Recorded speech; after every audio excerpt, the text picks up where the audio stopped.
हाँ जी तो welcome back Hasan live TV ते मित्रों की हाल चाल है ठीक ठाक हो वधिया हो घैंट हो फ्रैश होना उस्ताद जी जो कोई बंदा देना कि मैं दिल का मरीज नहीं है मैनू एडवेंचर बड़ा पसंद है थ्रिल बड़ा पसंद है उस्ताद जी IPL के मैच वेखे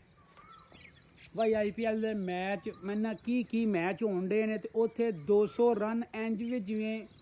200 रन टीम करके भी सेफ नहीं है। हाँ बिल्कुल। IPL ਦੀ ਹਿਸਟਰੀ ਦੇ ਵਿੱਚ ਜਿਹੜੇ ਬੰਦੇ ਕ੍ਰਿਕਟ ਨਾਲ ਤਾਲੁਕ ਰੱਖਦੇ ਨੇ ਕ੍ਰਿਕਟ ਨੂੰ ਬੜੀ ਲਾਈਕ ਗਹਿਰੀ ਨਜ਼ਰ ਦੇ ਨਾਲ ਵੇਖਦੇ ਨੇ IPL ਦੀ ਕਿੰਨੀ ਮੈਂ 16 ਸਾਲਾਂ 16ਵਾਂ 17ਵਾਂ ਐਡੀਸ਼ਨ ਚੱਲਦਾ ਪਿਆ ਸਭ ਨਾਲੋਂ ਇੰਟਰਸਟਿੰਗ ਪੁਆਇੰਟਸ ਟੇਬਲ ਜਿਹੜੇ ਨੇ ਨਾ ਉਹ ਇਸ ਵਾਰ ਹੋਏ ਨੇ ਤੇ ਹਰ ਟੀਮ ਦੇ 11 ਮੈਚ ਹੋ ਗਏ ਨੇ ਤੇ ਹਜੇ ਤੱਕ ਵੀ ਪਤਾ ਨਹੀਂ ਹੈ ਕਿ 10 ਟੀਮਾਂ ਨੇ 2 ਬਾਹਰ ਹੋ ਗਈਆਂ ਨੇ 8 ਟੀਮਾਂ ਦੇ ਵਿੱਚੋਂ ਕਿਹੜੀ ਟੀਮ ਕੁਆਲੀਫਾਈ ਕਰੇਗੀ ਜਿਹੜੀਆਂ ਉੱਤੇ 4 ਨੇ ਉਹਨਾਂ ਕੁਆਲੀਫਾਈ ਕਰਨਾ ਵੇ ਤਾਂ ਹਜੇ ਤੀਕਰਾਂ ਵੀ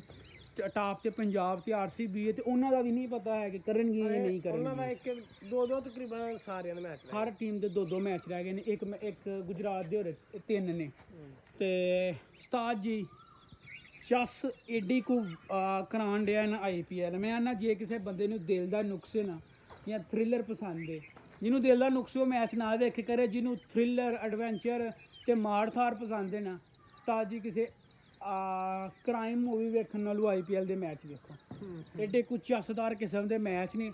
ਤੇ ਇੱਕ ਪਾਸੇ IPL ਹੈ ਉੱਥੇ ਭਾਜੀ 16 ਸਾਲਾਂ ਦੇ 17 ਸਾਲਾਂ ਦੇ 15 ਸਾਲਾਂ ਦੇ ਬੱਚੇ ਐਸੀ ਪਰਫਾਰਮੈਂਸ ਦੇਣ ਡੇ ਨੇ ਹਰ ਵਾਰੀ ਇੱਕ ਨਵਾਂ ਯੰਗਸਟਰ ਉੱਠੇਗਾ ਤੁਹਾਨੂੰ ਨਵਾਂ ਯੰਗਸਟਰ ਲੱਭੇਗਾ ਮੈਂ ਨਾ ਉੱਥੇ ਉਹ ਮੁੰਡਾ ਵੇਖ ਕੋਈ ਉਮਰਾਨ ਹੋਰੇ ਕੀ ਯਾਰ ਰਾਜਸਥਾਨ ਚ ਵੇ ਉਸਤਾਦ ਜੀ 152-53 ਦੀ ਕੰਸਿਸਟੈਂਟ ਸਪੀਡ 'ਚ ਬਾਲ ਸੁੱਟਦਾ ਉਹਨੇ ਇੰਟਰਨੈਸ਼ਨਲ ਵੀ ਖੇਡਿਆ ਇੰਟਰਨੈਸ਼ਨਲ ਪਹਿਲੀ ਬਾਲ ਹੀ 100 ਤੇ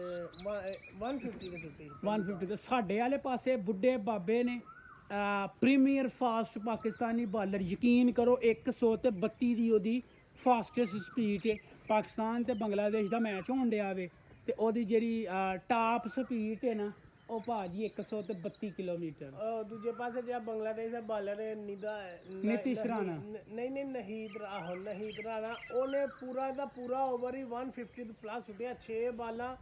150 ਪਲੱਸ ਤੋਂ ਟੈਸਟ ਮੈਚ ਦੇ ਵਿੱਚ ਸੁੱਟਣੀਆਂ ਬੜੀ ਗੱਲ ਹੈ ਯਾਰ ਭਾਜੀ ਉਹ ਆਂਦੇ ਨੇ ਨਾ ਕਿ ਜਿਨ੍ਹਾਂ ਦੇ ਕੋਲ ਦਾਣੇ ਉਹਨਾਂ ਦੇ ਕਮਲੇ ਵੀ ਸਿਆਣੇ ਉਹ ਪਾਕਿਸਤਾਨੀ ਟੀਮ ਤੇ ਸਹੀ ਜਿਹੜੀ ਕਹਾਵਤ ਹੈ ਨਾ ਉਹ ਬੈਸਟ ਹੁੰਦੀ ਹੈ ਸਿਰੇ ਦੀ ਮੈਂ ਨਾ ਖਾਚੇ ਮੈਂ ਯਕੀਨ ਕਰਕੇ ਆਨਾ ਵਾ ਕਿ ਕੋਈ ਹਈਏ ਵੀ ਸ਼ੁਐਬ ਅਖਤਰ ਨੂੰ ਬਾਲ ਦਵੋ ਨਾ ਤੇ ਸ਼ਹੀਨ ਸ਼ਾਹ ਫਰੀਦੀ ਨੂੰ ਤਗੜੀ ਪੇਸ ਤੇ ਬਾਲ ਸੁੱਟੇ ਉਹਦੇ ਮੈਨੂੰ ਸਮਝ ਨਹੀਂ ਬਾਹਰ ਕਿਉਂ ਨਹੀਂ ਬੰਦੇ ਹੈ ਯਾਰ ਅਸਲ 'ਚ ਨਾ ਸਾਡੇ ਇੱਧਰ ਆਪਣੇ ਆਪ ਤੇ ਵਰਕ ਮਜ਼ੀਦ ਕਰਨਾ ਛੱਡਦੇ ਨੇ ਜਦੋਂ ਆ ਥੋੜੀ ਸ਼ੋਹਰਤ ਹਾਸਲ ਹੁੰਦੀ ਹੈ ਨਾ ਲੋਕਲ ਲੀਗ ਸਾਲ ਤੇ ਧਿਆਨ ਹੀ ਨਾ ਦੇਣਾ ਜਿੱਥੋਂ ਤੁਸੀਂ ਬਣ ਕੇ ਗਏ ਹੋ ਤੁਸੀਂ ਆਪਣੀ ਡੋਮੈਸਟਿਕ ਤੁਸੀਂ ਜੇ ਐਡਾ ਵੱਡਾ ਪਲੇਅਰ ਜੋ ਡੋਮੈਸਟਿਕ ਖੇਡਦਾ ਤੇ ਨਾਲ ਹੋਰ ਵੀ ਤੁਹਾਨੂੰ ਸੁਪਰਸਟਾਰ ਲੱਭਦੇ ਨੇ ਨਵੇਂ ਯੰਗਸਟਰ ਹੁੰਦੇ ਨੇ ਪਰ ਉਹ ਇਹਨਾਂ ਨੂੰ ਕੋਈ ਨਹੀਂ ਹੈ ਸਿਰਫ ਉਹਨਾਂ ਨੂੰ ਪੈਸੇ ਲੱਭ ਗਏ ਨੇ ਬਸ ਹੁਣ ਇਹਨਾਂ ਇੰਜੋਏ ਕਰਨਾ ਰਿਟਾਇਰ ਹੋ ਕੇ ਲੀਗਾਂ ਸ਼ੀਗਾਂ ਅਬਲੇ ਇਹਨਾਂ ਨੂੰ ਲੀਗਾਂ 'ਚ ਕੋਈ ਨਹੀਂ ਨਾ ਲੈਣਾ ਹੈ ਨਹੀਂ ਇਹਨਾਂ ਸਕੂਲ ਨਾਲ ਹੋਣਾ ਮੈਚ ਹਾਰੂ ਕੇ ਕਿਧਰੋਂ ਆਉਣਗੇ ਤੇ ਆਪਣੀ ਬੀਵੀ ਬੱਚੋਂ ਲੈ ਕੇ ਤੇ ਕਿਸੇ ਟੂਰ ਤੇ ਤੁਰ ਜਾਣਗੇ ਤੇ ਫਿਰ ਨਾਮ ਸਿਲੈਕਟ ਹੋਏਗਾ ਤੇ ਫਿਰ ਆਈਏ ਇਹ ਹਿਸਾਬ ਕਿਤਾਬ ਹੈ ਭਾਜੀ ਯਕੀਨ ਕਰੋ ਬੜੇ ਜਿਹੜੇ ਐਕਸਪਰਟ ਨੇ ਉਹ ਵੀ ਪ੍ਰੈਡਿਕਸ਼ਨ ਕਰਦੇ ਨੇ ਤੇ ਅਸੀਂ ਵੀ ਪ੍ਰੈਡਿਕਸ਼ਨ ਕਰਨੇ ਆ ਕਿ ਜੋ ਪਾਕਿਸਤਾਨੀ ਹਾਕੀ ਦਾ ਇਸ ਟਾਈਮ ਹਾਲ ਹੈ ਨਾ ਯਕੀਨ ਕਰੋ 2-4 ਸਾਲਾਂ ਦੇ ਵਿੱਚ ਪਾਕਿਸਤਾਨੀ ਕ੍ਰਿਕਟ ਦਾ ਵੀ ਇਹ ਹਾਲ ਹੋਏਗਾ ਲਹਾਲ ਹੋਵੋ ਕ੍ਰਿਕਟ ਚ ਅਸਲ 'ਚ ਖਾਂਦੇ ਬੜਾ ਨੇ ਆਵਾਮ ਦਾ ਰੁਝਾਨ ਖਾਂਦੇ ਬੜਾ ਨੇ ਇੱਥੇ ਇਹਦਾ ਹਾਲ ਹੈ ਇਸ ਤਰ੍ਹਾਂ ਹੋ ਨਹੀਂ ਸਕਦਾ ਕਿਉਂਕਿ ਇਹਨਾਂ ਦੇ ਵੀ ਸਾਰੇ ਚੁੱਲ੍ਹੇ ਇਹਨਾਂ ਤੇ ਚੱਲਣ ਡੇ ਨੇ ਤੇ ਗੱਲ ਇਹ ਵੇ ਉਸਤਾਦ ਜੀ ਗੱਲ ਇਹ ਵੇ ਕਿ ਵੱਡੇ ਦੱਸਦੇ ਨੇ ਕਿ ਹਾਕੀ ਦਾ ਇੰਨਾ ਕੁ ਕਰੇਜ਼ ਹੁੰਦਾ ਸੀ ਨਾ ਇਹਨੂੰ 92 ਦੇ ਵਰਲਡ ਕੱਪ ਤੋਂ ਬਾਅਦ ਪਤਾ ਲੱਗਾ ਕ੍ਰਿਕਟ ਵੀ ਕੋਈ ਚੀਜ਼ ਹੈ ਪਾਕਿਸਤਾਨ ਦੇ ਵਿੱਚ ਹਾਕੀ ਦਾ ਇੰਨਾ ਕਰੇਜ਼ ਦੱਸਦੇ ਹੁੰਦੇ ਨੇ ਤਾਇਆ ਬੂਈ ਦੱਸਦੇ ਹੁੰਦੇ ਨੇ ਕਿ ਆਪਣਾ ਰੇਡੀਓ ਭੰਨ ਛੱਡਦੇ ਹੁੰਦੇ ਹਨ ਜੀ ਅਗਲੀ ਟੀਮ ਦਾ ਗੋਲ ਹੁੰਦਾ ਸੀ ਇੰਨਾ ਕੁ ਕਰੇਜ਼ ਹੁੰਦਾ ਸੀ ਤੇ ਇਹ ਹਿਸਾਬ ਕਿਤਾਬ ਹੁਣ ਬਾਹਰ ਜੋ ਮਰਜ਼ੀ ਹੈ ਭਾਜੀ ਹਾਰ ਉੜ ਗਏ ਨੇ ਤੇ ਕਿਸੇ ਦਾ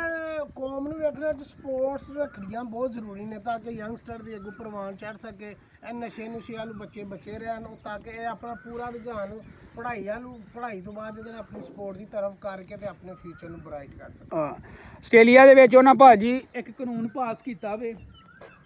ਸਾਡੇ ਇੱਥੇ ਨਰਸਰੀ PG ਦੇ ਵਿੱਚ ਵੀ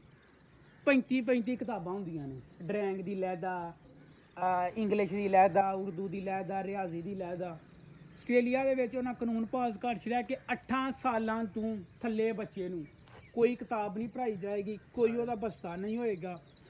ਜਿੰਨੀਆਂ ਹੋ ਸਕਦੀਆਂ ਨੇ ਸਪੋਰਟਸ ਦੀਆਂ ਐਕਟੀਵਿਟੀਜ਼ ਉਹਨੂੰ ਉਹ ਦਿੱਤੀਆਂ ਜਾਣਗੀਆਂ, ਸਿਰਫ ਔਰ ਸਿਰਫ ਉਹਨੂੰ ਸਪੋਰਟ ਕਢਾਈ ਜਾਏਗੀ। ਵੇਖਿਆ ਜਾਏ ਤਾਂ ਬੱਚੇ ਜਿਹੜਾ 8 ਸਾਲ ਤੋਂ ਪਹਿਲਾਂ ਹੁੰਦੇ ਬੱਚੇ ਦੀ ਪੂਰੀ ਐਕਟੀਵਿਟੀ ਜਿਹੜੀ ਹੁੰਦੀ ਹੈ ਉਹਦੇ ਸਪੋਰਟਸ ਦੇ ਨਾਲ ਹੀ ਜ਼ਾਹਰ ਹੁੰਦੀ ਹੈ। ਹਾਂ ਲਓ ਜੀ ਮਿੱਤਰੋ, ਇਹ ਸੀ ਅੱਜ ਦਾ ਵਲੌਗ। ਉਮੀਦ ਕਰਾਂਗੇ ਵਲੌਗ ਤੁਹਾਨੂੰ ਪਸੰਦ ਆਏਗਾ। ਵਲੌਗ ਪਸੰਦ ਹੈ ਤਾਂ ਅੱਗੇ ਸ਼ੇਅਰ ਕਰੋ, ਚੈਨਲ ਨੂੰ ਸਬਸਕ੍ਰਾਈਬ ਕਰੋ। ਮਿਲਦੇ ਹਾਂ ਤੁਹਾਨੂੰ ਨਵੇਂ ਵਲੌਗ ਦੇ ਵਿੱਚ। ਰੱਬ ਰਾਖਾ।